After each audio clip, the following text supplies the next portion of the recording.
Apa hukum beli emas virtual Antam? Di butik emas Antam, kita bisa beli emas virtual. Jadi kita tidak beli fisik emasnya. Tapi kita menyerahkan uang ke butik emas sejumlah gram yang kita mau beli dengan harga di bawah fisik emas. Ada administrasinya per tahun. Bedanya dengan tabungan di bank, dia nilai rupiahnya mengikuti berat emas yang kita beli. Kelebihannya dia bisa diuangkan sewaktu-waktu sesuai kebutuhan kita, tidak harus seluruhnya. Apakah diperbolehkan menurut hukum syar'i? Jawaban. Bagian dari syariat jual beli emas adalah harus dilakukan secara tunai dari tangan ke tangan. Dari Ubadah bin Somit radhiyallahu anhu, Nabi SAW bersabda, jika emas dibarter dengan emas, perak dengan perak, gandum halus dengan gandum halus, gandum syair dengan gandum syair, kurma dengan kurma, garam dengan garam, maka takarannya harus sama dan harus tunai. Jika benda yang dipertukarkan berbeda, maka takarannya sesuai yang kalian inginkan, asalkan tunai. Hadis riwayat Muslim nomor 2970.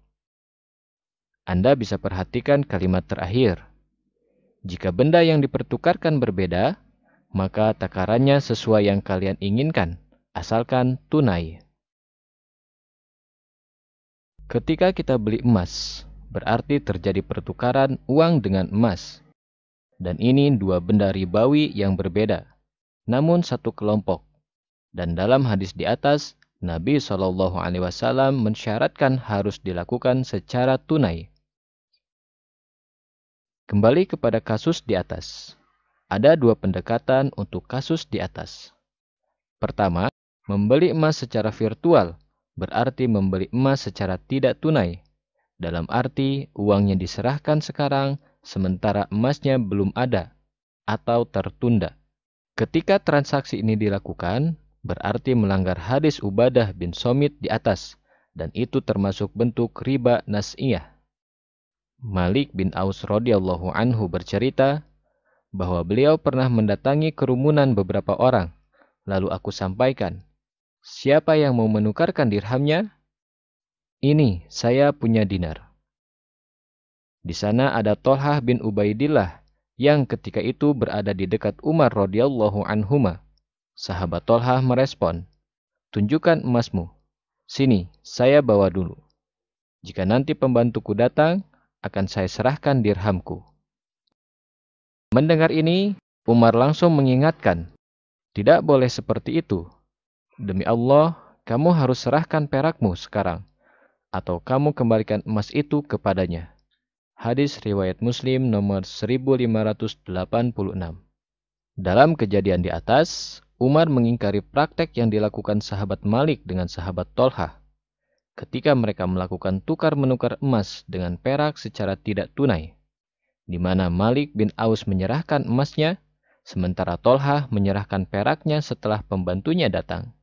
Ada penundaan di sana, dan itu dilarang.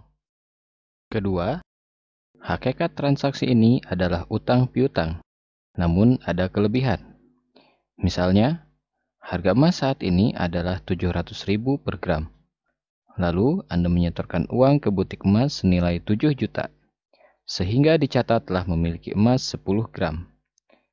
3 bulan berikutnya, harga emas 750.000 per gram. Lalu Anda setor lagi senilai 6 juta, sehingga tercatat membeli emas 8 gram. Total emas Anda 18 gram. Selang setahun, harga emas naik menjadi 18.000 per gram. Kemudian Anda mengambilnya dalam bentuk uang. Uang yang akan Anda terima adalah 14.400.000. Padahal yang Anda setorkan senilai 7 juta ditambah 6 juta sama dengan 13 juta. Selisih yaitu 1.400.000 rupiah adalah riba utang piutang dan bukan selisih jual beli emas karena tidak ada emasnya. Demikian, wallahu a'lam.